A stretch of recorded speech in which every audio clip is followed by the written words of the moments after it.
Okay, tis the day for making videos. So the video today, we're going to talk about tutorial package 5, the tutorial package 5 run through.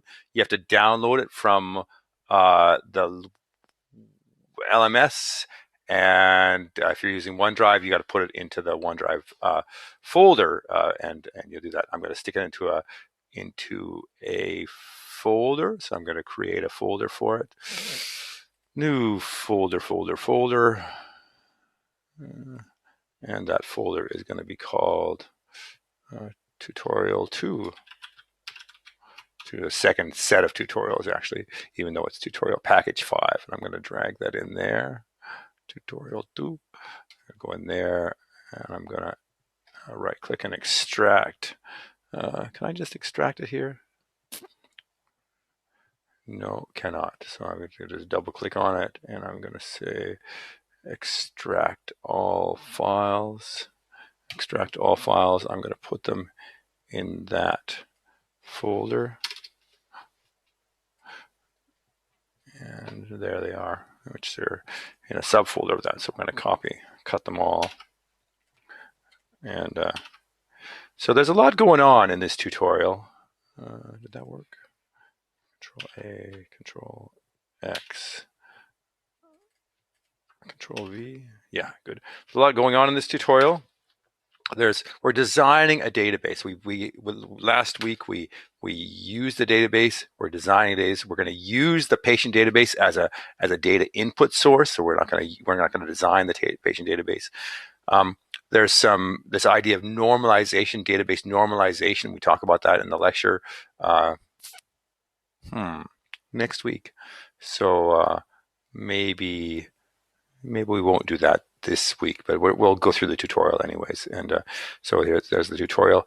The tutorials, you got to do some thinking when you're designing a database. You can't just jump right in. So I'm going to sort of take you through the thinking process for that database, for making a database.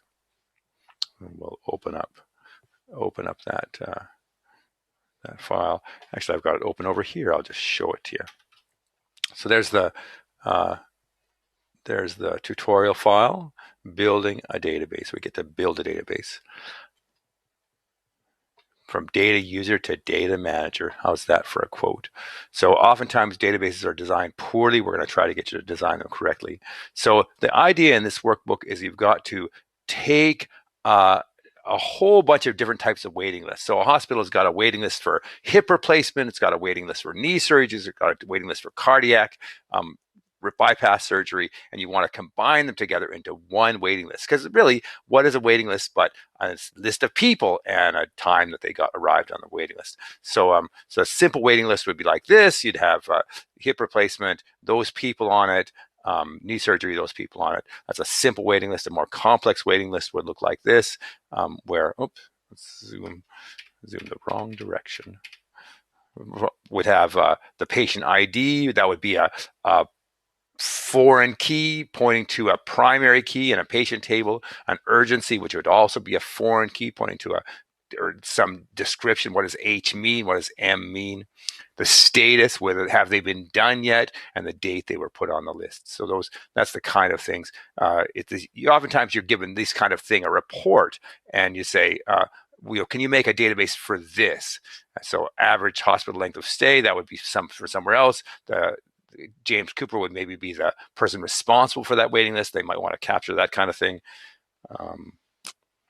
Yeah, so let's just have a think about that while I answer my phone. Where was I before I was so rudely interrupted by that phone call? I was looking at the waiting list problem. So what do we got when we got a waiting list? Well, what do we have? What are our attributes? Well, in the actual waiting list itself, you've got the who is waiting, what their urgency level is. You can sort of see that. You've got a waiting list status. You've got the date put on the waiting list. What they're waiting for, like these people are waiting for hematology. So those are the kinds of things that are attributes of the waiting list. They're, for every record on the waiting list, you're going to have one patient, you're going to have one urgency, you're going to have one waiting list status, you're going to have one date put on the waiting list. So that's each item on the waiting list is one person waiting. So it's the waiting list table is stores people waiting, so that kind of thing. Then you've got some helper tables. You've got the waiting list types, the different types of waiting lists. Basically, the hematology waiting list and the cardiovascular waiting list, that type of thing. The patients has got a name and a UR number, all the different information about a patient, and the urgencies, the different types of urgencies, and then what the priority are. So the idea is that we've got the stuff, if we were going to go for that 4-step process we talked about in the lecture just recently, was that so the tables are these things: waiting list types, patients, urgencies. The relationships are all many to one. You've got for a single waiting list type, it applies to many waiting lists. For a single patient, can be on many waiting lists. A single urgency can be on many waiting lists as well. So many to one relationship. And yeah, like properly, we do an ER diagram for that. And yeah, maybe next year they will, but we're not going to do that this year. We're just going to start creating the database. So we need to create tables for each of those things, and we're going to create a blank database, and I'll show you that in a minute. Oh, shit. That was not what I wanted to do. Close. I'm going to restart my database. Very annoying. Okay, so where were we? We were trying to have a look at the tutorial. We've got a tutorial there. We're going to create a database. We're going to create a blank database.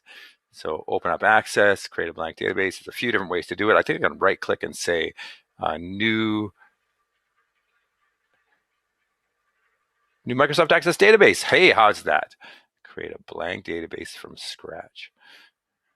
Fancy that. Sticking it in the OneDrive tutorial folder. We're creating our first database. Yay! We want a blank database. We got to give it a name. We're going to call it tutorial waiting list. Why not? That's a great name for it. Create a new database. And the first thing it does is it creates you a table. Let me get the instructions up on another screen so I can look at that. It creates a blank table for us. It often does that.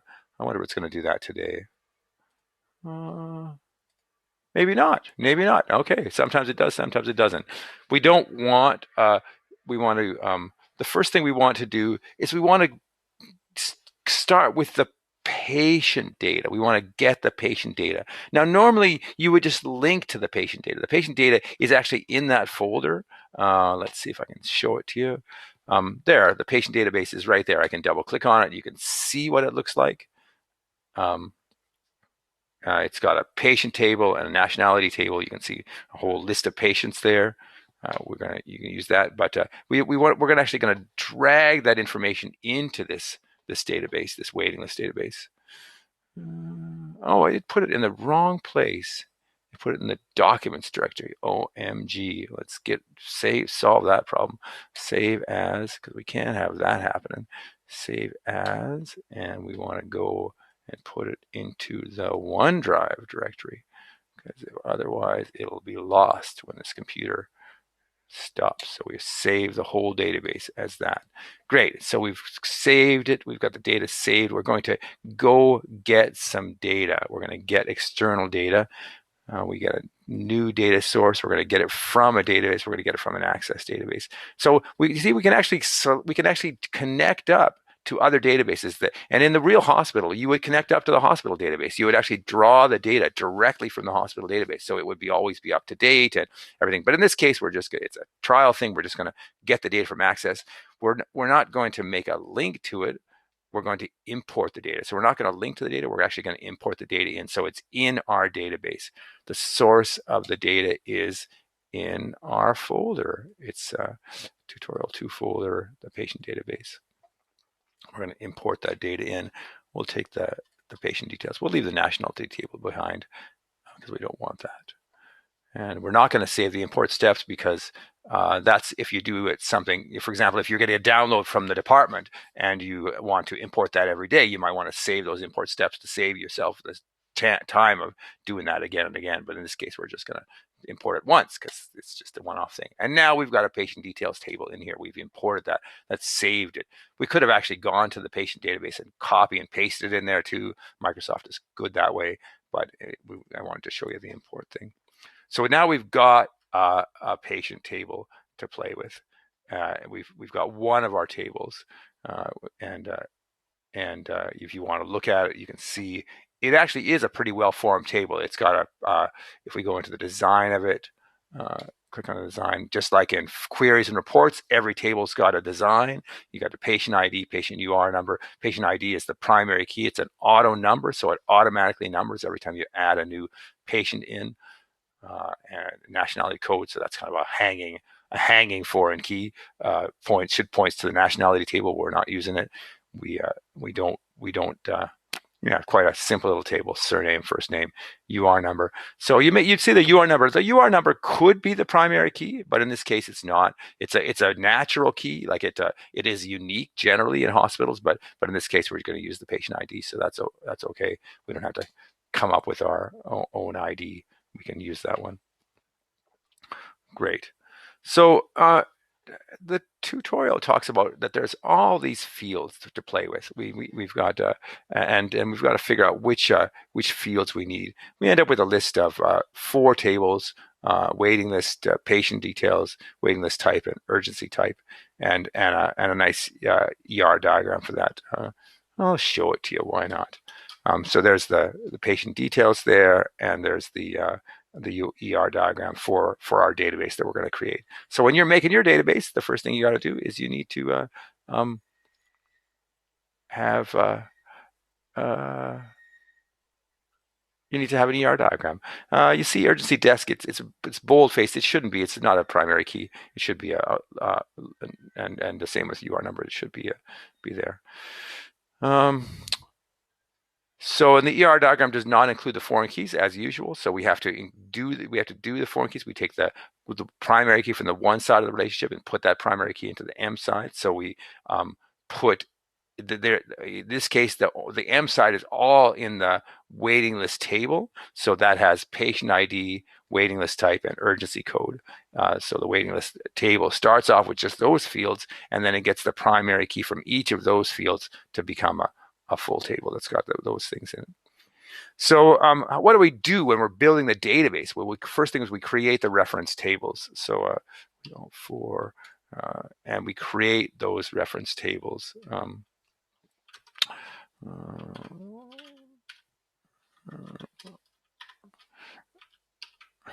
Yeah, we create those reference tables, and so how do we do that? We say create table.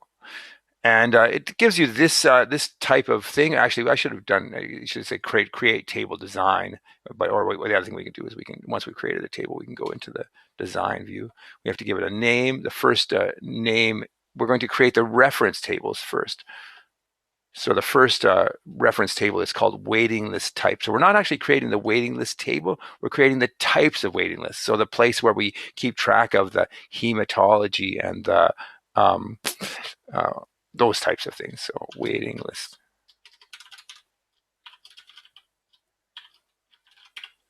Waiting list type table. Great. Now the first thing, it offers you an auto number field, but we don't actually want to use that auto number field because we know what the primary key is already. It says you're going to need a primary key, but we don't need one because we've got our own primary key, and our primary key is called waiting list type. This tutorial's got a lot of typing in it. It's going to be a short text, which is a small version. We want it to be 4 digits long because our codes for a waiting list type are short. We probably should type something in there.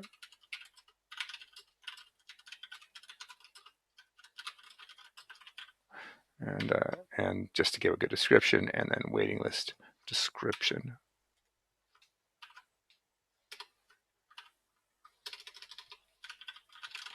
So that's the description of it. Now that one can be longer, that can be 255, and that's the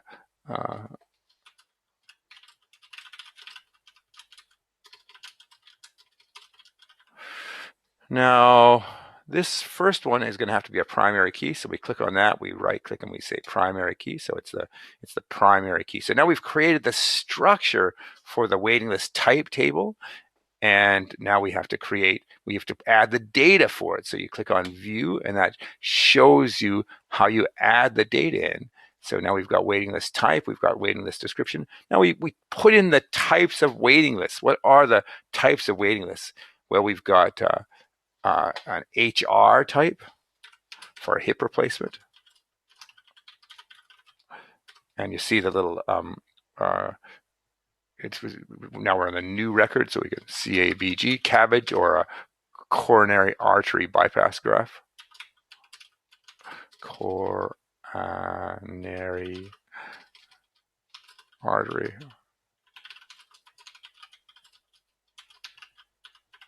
And the last one is a KR for a knee replacement. Great. So this is going to be quite a long tutorial, this one, I can tell. We've created a waiting list type table. We don't have to save that because that's saved already, but you might want to make sure that you close your database and open it every once in a while, especially if you're going to go for a cup of tea, because you'd hate to lose all your information. And if you're doing it on the cloud, it is definitely have the chance to lose all your information. So we've got two of our tables already. We've got the waiting list type table in as a lookup table. We've got the patient details table, which is also another lookup table, and we're about to create the final lookup table. I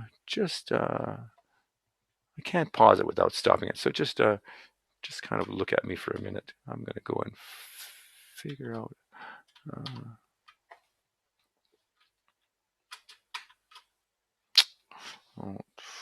Back to that. I want to.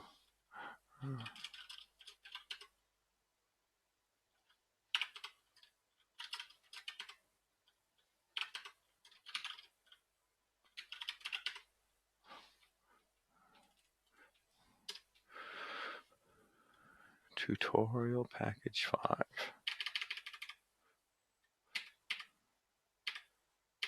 Great. So we did that for the waiting list code table. And then we have to do the same thing for the urgency table. So the urgency table is very similar structure. Create in table design the urgency table. The urgency, the primary key for that is urgency code.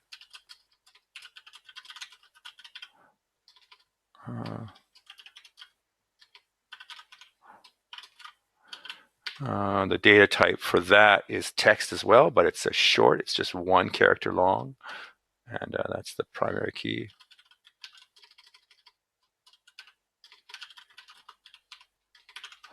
Right click on that and create a primary key for that. We also have an urgency description, and that can be long text. We can type as much as we want.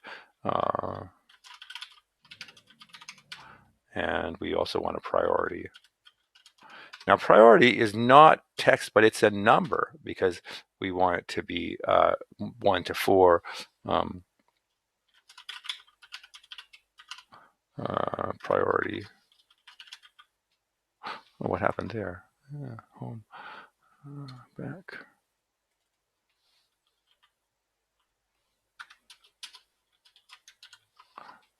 Funny, sometimes that just happens. Oh, I typed too fast. So now we've created that table. It's got 3 columns in it, 3 field types. So we defined the field types in the thing. Now we save it. It's going to want to be called the urgency code table.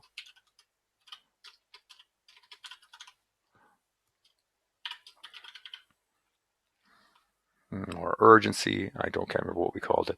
And now we start to enter the data in. Now I happen to copy and paste that data, so this might work. I should be able to just, so if you copy, you can say paste. Does that work? No, that didn't work. Sometimes you can say You can say paste append. No, that didn't work. It did not work. What happened to that paste errors? No, it tried to fit it all into one field. I'm just a bit lazy, so let's keep trying. Paste, append. No, that didn't work. Let's open it in Excel. I mean, I could have just typed it all in, right? As you do. Huh. Excel isn't even on my desktop. Let's see if I can find it here. Excel, there we go. What would happen if I just paste the data in there? Oh, no, that didn't work. Paste it all. No, that didn't work. No, oh, that's why it didn't work, because it didn't have the data, just wasn't in my clipboard buffer. So let's paste it in there then. Well, that also did not work. Anyways, I'm just going to have to do it by hand. Very sad. So the different types are U, S, R, and X. U, S, R, and X. The descriptions are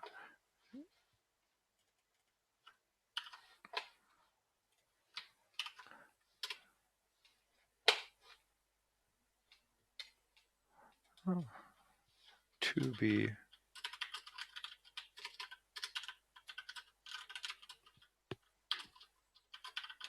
so it's sort of a KPI for that urgency. Oh my goodness. My control key isn't working. That's weird. The control key works very well. It gets stuck. There we go. It's stuck. Get out of there. To be.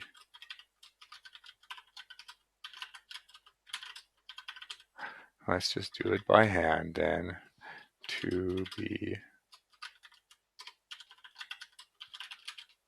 within 1 month. So that's 2, 1, 2, 3, 4, and to be.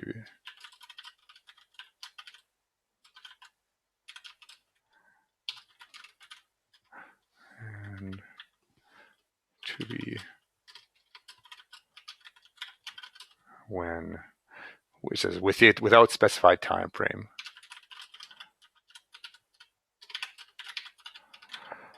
So creating databases is a lot less fun than getting data from databases. You have to do a lot of schlep work. Cool, but we've got our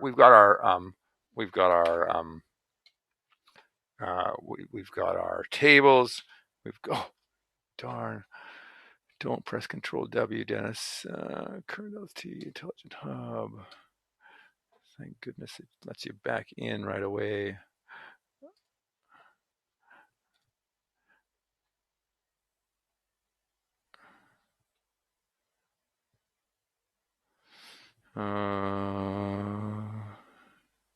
Really, this is going to go down as my worst video ever. Great. Okay, so don't press Control W. Close the tables. Do you want to save? Yes, save the changes. We want to delete that table because that's a paste errors table. Delete it. Great. So those are the 3 subsidiary tables. If we go back to the diagram and we go look at the subsidiary tables, you'll see the 3 subsidiary tables: urgency, waiting list type, and patient. And now we want to create the main table, the waiting list table. How do we do that? So the main table has got a couple main fields and then a bunch of foreign key fields. Now the foreign key fields, they lookup fields and access their lookup fields. What that means is that when you're data entering, you end up with a drop-down box showing you that data. So let's have a little look at that. So create a new table again. in table design. This is the waiting list table. So it needs to have a primary key. We're going to call that waiting list ID.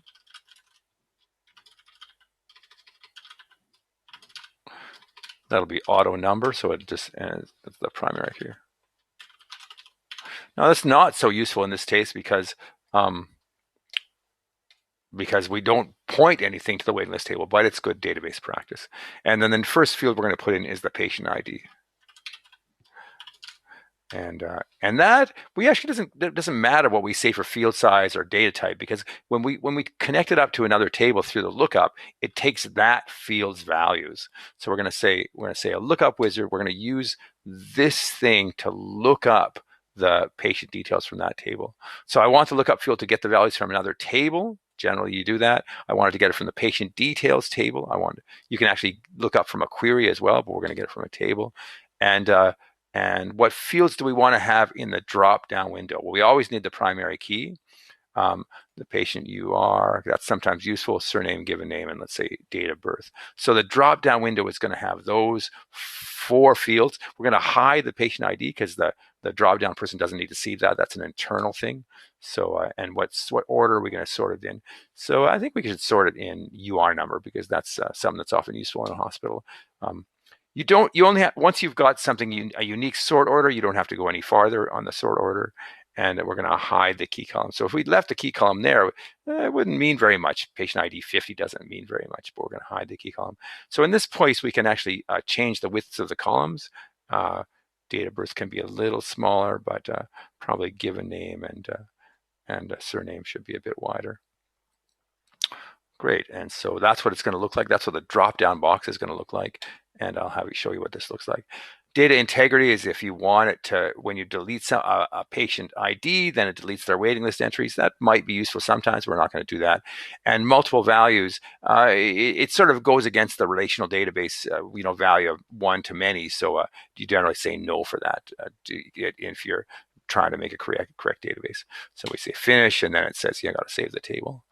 And we're going to save the table as waiting list, patient waiting list.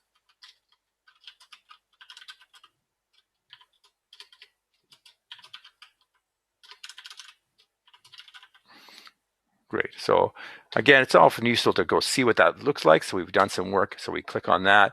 And now we've got this thing called patient ID and waiting list. So when we create a new record, we get a new, now we have a drop-down box. So we can actually drop down and choose what patient we want. Nah, it doesn't seem like much, but it's something. So we're going to choose that patient. And you'll see it puts in the first field. So it actually puts in the UR number, but behind the scenes, what's actually stored there is the ID. So Access is trying to do some funny things. It's trying to help you along. It's trying to say, well, listen, you don't want to look at that number that we've hidden. So therefore, I'll show you this other number.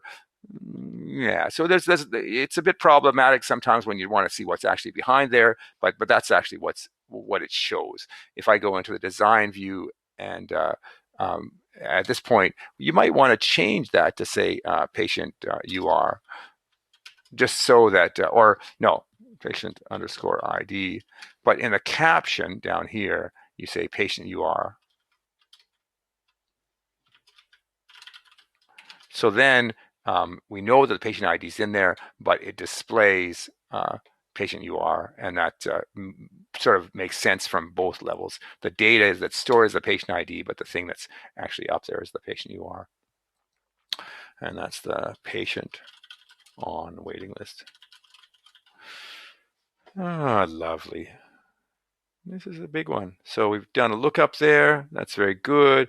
We did that kind of lookup. Blah, blah, blah.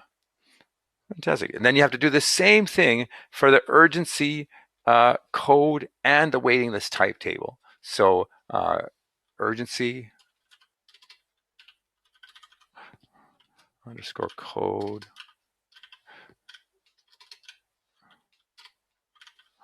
And that is going to be a lookup again. We're going to look that up into the urgency table. And that will take just those two things over. We don't actually care about the priority. We'll sort it. We'll sort it. I wonder if can I sort it on priority? No, I can't. It really should be sorted on priority. We'll add the priority then as well. Move that back. Put it at the bottom, and we'll sort by priority. Because really, and now I don't know. I think I will not hide the key column. So it makes the data entry a bit easier if you can see the key and you can just type that in. So that's one thing about that. Just like you can type in the patient UR number and the other, and then the patient one, and yeah, it's okay. You could hide the priority one by making it invisible. I mean, that might be something. Great.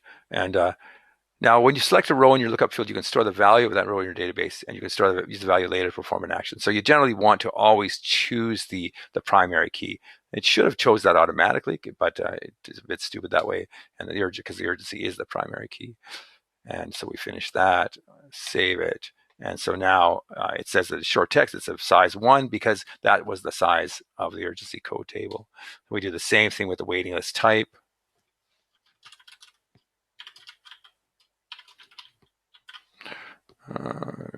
Again, we'd look up, get a bit bored of this thing. So the waiting list table has got a waiting list type, and that's the type of waiting list it is. We'll take all of those fields. We'll sort them in the waiting list type order, and we won't hide the key column again because cabbage means something to people. We'll make that a bit wider so it looks a bit better, and again, we'll store the waiting list type in the field. Cool. And so we've got the 3 lookup fields, and finally we want to add in the other 2 fields, which is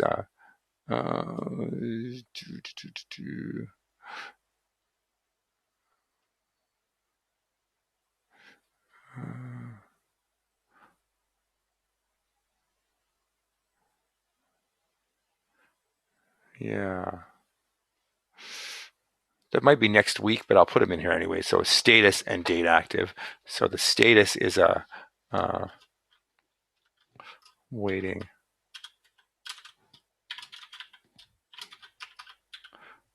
And that we'll just make that a Boolean, which is like on or off. So that if they're, yes, if person still waiting.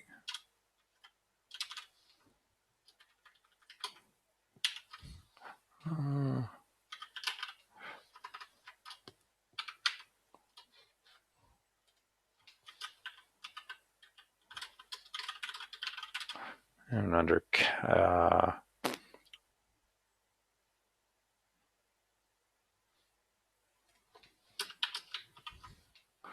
yeah, and then the date active, and that's a date type. So this is something you can do with a database that you can't really do with a Excel spreadsheet. Is you can say that I only want certain types of values, and we'll talk about that next week about how to make those values more correct.